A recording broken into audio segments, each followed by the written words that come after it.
بسم اللہ الرحمن الرحیم۔ السلام علیکم۔ پاکستان مسلم لیگ نون کے سربراہ میاں نواز شریف پاکستان پہنچ چکے ہیں 4 سال کی خود ساختہ جلا وطنی کے بعد، اور اس کے نتیجے میں میڈیا کے اندر جو ہائپ ہے اور جو قوم کو بخار چڑھانے کی کوشش کی جا رہی ہے کہ اب پاکستان کے لیے نجات دہندہ وہ میاں نواز شریف ہیں۔ سوال یہ پیدا ہوتا ہے کہ کیا میاں نواز شریف پہلی بار پاکستان آ رہے ہیں یا پہلی بار اقتدار میں آ رہے ہیں؟ تو ایسا ظاہر ہے کہ نہیں ہے۔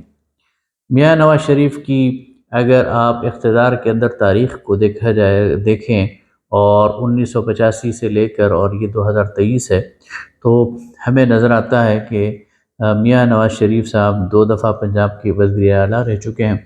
اور اس کے علاوہ 3 دفعہ پاکستان کے وزیر اعظم رہ چکے ہیں۔ اگر صرف ان کے وزارت عظمیٰ کے ایکسپیرینس کو دیکھا جائے تو یہ 9 سال تک پاکستان کے وزیر اعظم رہے اور 11 سال یہ جلا وطنی میں رہے۔ پہلی بار جب یہ وزیر اعظم بنے 1990 میں، تو اس کے 2.5 سال بعد اس وقت کے صدر غلام اسحاق خان صاحب نے 58(2)B کے تحت قومی اسمبلی کو تحلیل کر کے ان کو اقتدار سے باہر کر دیا، لیکن سپریم کورٹ نے غلام اسحاق خان صاحب کے اس جو آرڈر ہے اسمبلی کی تحلیل کا، اسے قلعدم قرار دیا اور انہیں واپس اقتدار میں داخل کر دیا۔ اس کے بعد 2-3 مہینے گزرے تھے، ان کی نبھ نہیں سکی، اور پھر فوج کی مداخلت سے دونوں غلام اسحاق خان صاحب اور میاں نواز شریف دونوں مستعفی ہو گئے اور ملک عام انتخابات کی طرف چلا گیا۔ اس کے بعد پھر 1997 میں تیسری بار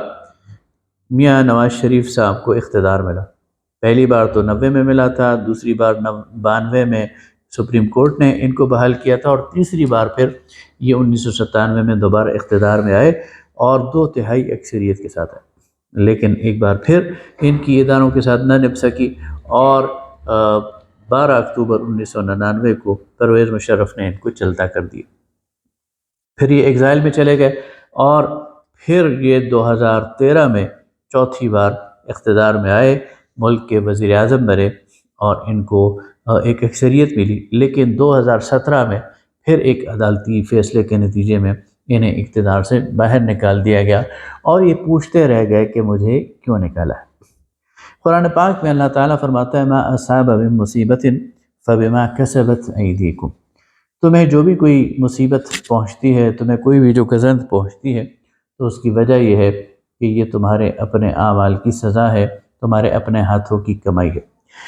لہٰذا اگر ہم نواز شریف صاحب کی ساری اس اتار چڑھاؤ کو دیکھیں تو اس میں ان کا اپنا کردار سب سے زیادہ ہے۔ یہ چاہتے تو پاکستان کے اندر ایک مضبوط سیاسی کلچر پیدا ہو سکتا تھا، پاکستان کے اندر اداروں کی بالادستی قائم ہو سکتی تھی، پاکستان کے اندر سیویلین سپریمیسی کا کلچر فروغ پا سکتا تھا، پاکستان کے اندر پولیٹیکل پارٹیز کے اندر جمہوریت کا کلچر فروغ پا سکتا تھا، لیکن بار بار نکالے جانے کے باوجود اور انہی نقائص کی بنیاد پر نکالے جانے کے باوجود نظام کی اصلاح پر میاں نواز شریف نے کوئی توجہ نہیں دی۔ اس ملک کے نظام کو درست کرنے کے لیے، اس کے اداروں کو اسٹرینتھن کرنے کے لیے، جمہوریت کو فروغ دینے کے لیے، سیویلین بالادستی کے لیے نواز شریف کے کریڈٹ پر کوئی بھی کام نہیں ہے، بلکہ اس کو خراب کرنے کے لیے، اس کو پولیوٹ کرنے کے لیے، اس کو کرپٹ کرنے کے لیے بہت سارے اقدامات انہوں نے کی۔ سب سے بڑی بات جو ان کی اپنی پرسنالٹی میں اور ان کے اسکلٹ میں اور ان کی اس پورے دور اقتدار میں ہمیں نظر آیا، وہ شخصی حکمرانی ہے اور شخصی بادشاہت کا تصور ہے۔ وہ جو مغلیہ طرز حکومت، وہ ان کی خاندان کے اندر یہ موجود ہے۔ یہ چاہتے تھے کہ سارا کا سارا سسٹم وہ جاتی امراء سے کنٹرول کیا جائے، واجپئی آئے تو وہ بھی جاتی امراء میں آئے، پنجاب کا وزیر اعلیٰ بنے تو بھائی بنے،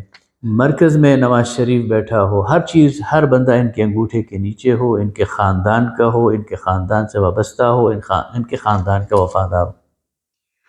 پارٹی کے اندر کوئی کلچر، پارٹی کے اندر کوئی کریڈٹ، کوئی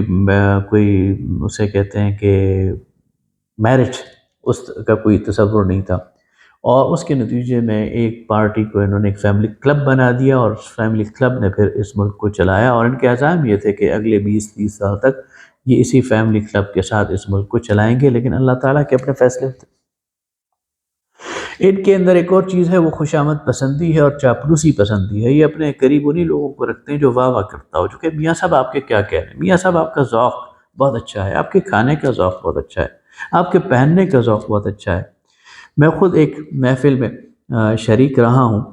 مجھے 2006 میں حج پر جانے کا موقع ملا۔ وہاں کچھ دوستوں نے کہا کہ آئیں میاں نواز شریف سے ملاقات کرتے ہیں، وہاں ہم ان کے پاس چلے گئے، ہم نے ملاقات کی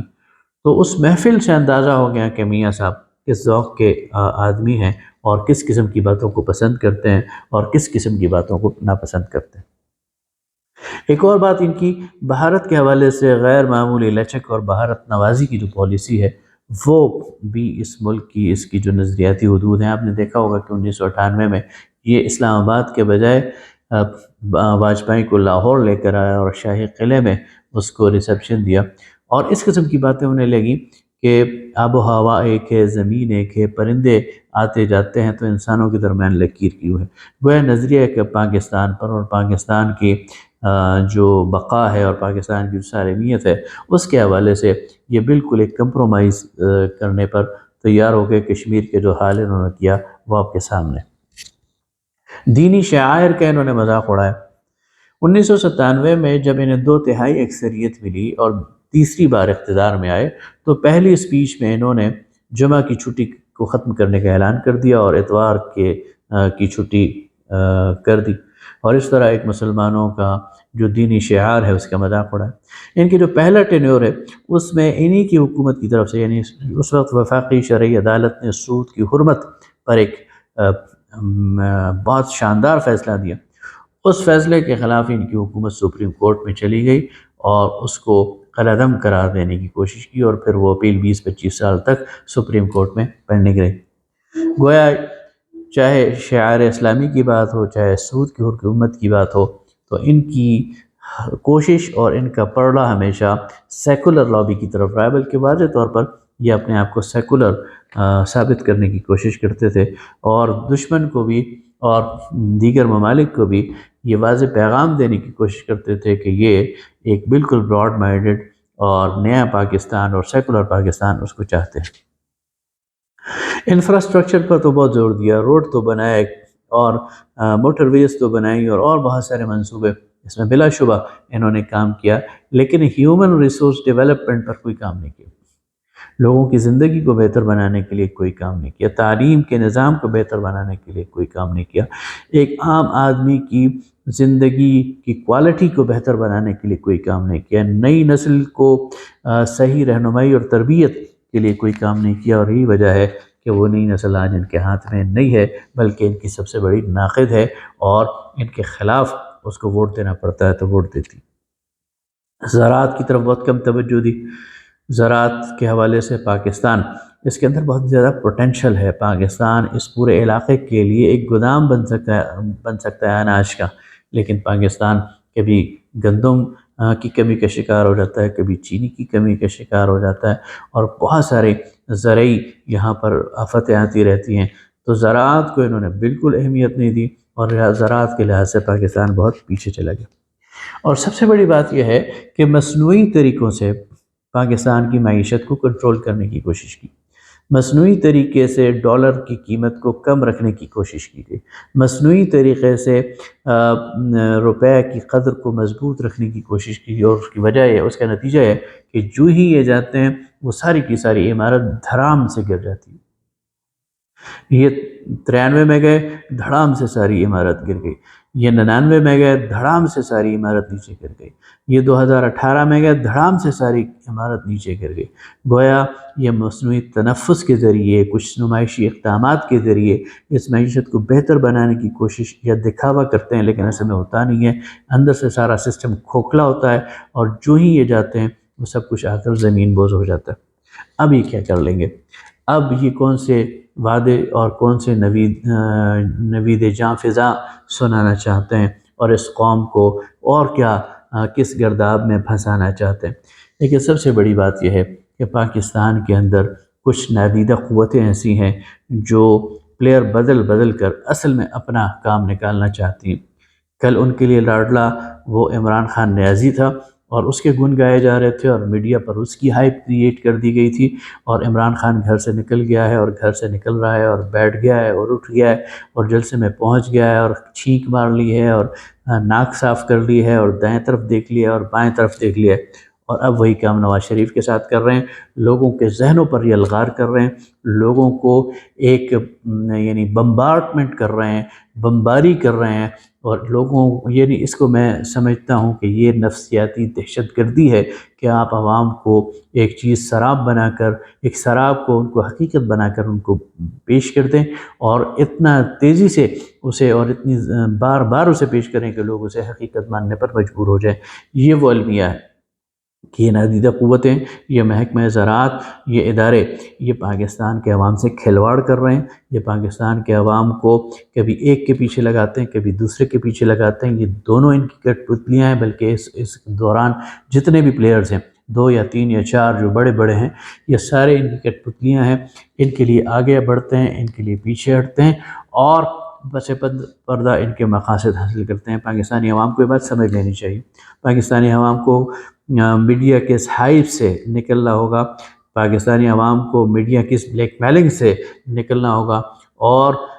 میرٹ پر فیصلے کرنے ہوں گے، اور دیکھنا ہوگا کہ پاکستان کی معیشت کو ٹھیک کر سکتا ہے۔ جو 35 سال سے اقتدار میں ہیں اور اب تک ٹھیک نہیں کر سکے، ان سے دوبارہ توقع لگانا خودکشی کے مترادف ہے۔ اسی طرح عمران خان صاحب کو موقع دیا گیا، 10 سال تک وہ کے پی میں رہے، 3.5 سال تک مرکز میں رہے،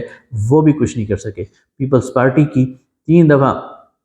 وزارت عظمیٰ انہیں، بے نظیر وزیر اعظم بنی، اس سے پہلے بھٹو وزیر اعظم بنے، پھر یوسف رضا 2 دفعہ بے نظیر بنی یعنی 3 دفعہ، اور 4تھی دفعہ یوسف رضا گیلانی اور پرویز اشرف وہ وزیر اعظم بنے۔ ان سب کو موقع ملا ہے، یہ کرنا چاہتے بہت کچھ کر سکتے تھے، یہ پاکستان کے اندر معاشی صورتحال کو بہتر کر سکتے تھے، پاکستان کے اندر ہیومن ریسورس ڈیولپمنٹ پہ بات کر سکتے تھے، پاکستان کی سوشل جو سیکیورٹیز ہیں ان کو بڑھا سکتے تھے، لوگوں کے لیے صحت اور تعلیم کی سہولتوں کو عام کر سکتے تھے۔ لیکن آج آپ دیکھتے ہیں کہ لوگوں کے پاس بڑے بڑے ہاسپیٹلز ہیں، انفراسٹرکچر ہے، لیکن وہاں پر بنیادی سہولیات میسر نہیں ہیں۔ کہا جاتا ہے کہ یہ چیزیں ہمارے پاس نہیں ہیں، آپ کسی پرائیویٹ ہسپتال میں چلے جاؤ جہاں لاکھوں روپے خرچ ہوتا ہے۔ یہ ہے ہمارے حکومت کی صورتحال، یہ ہے ہماری ترجیحات، یہ ہے ان کی ساری کارکردگی، ان کی گزشتہ 40 سال کی کارکردگی۔ آج یہ ہے کہ لوگ بھوکوں مر رہے ہیں، آج یہ ہے کہ ملک میں گیس نہیں ہے، آج یہ ہے کہ ملک میں پیٹرول کی قیمتیں کہاں پہنچ گئی ہیں، ملک کا ڈالر کہاں پہنچ گیا ہے، ملک کی معیشت کہاں پہنچ گئی ہے۔ اس کے باوجود ان پر اگر آپ اعتماد کرتے ہیں تو پھر آپ کا خدا حافظ ہو۔ بہت شکریہ۔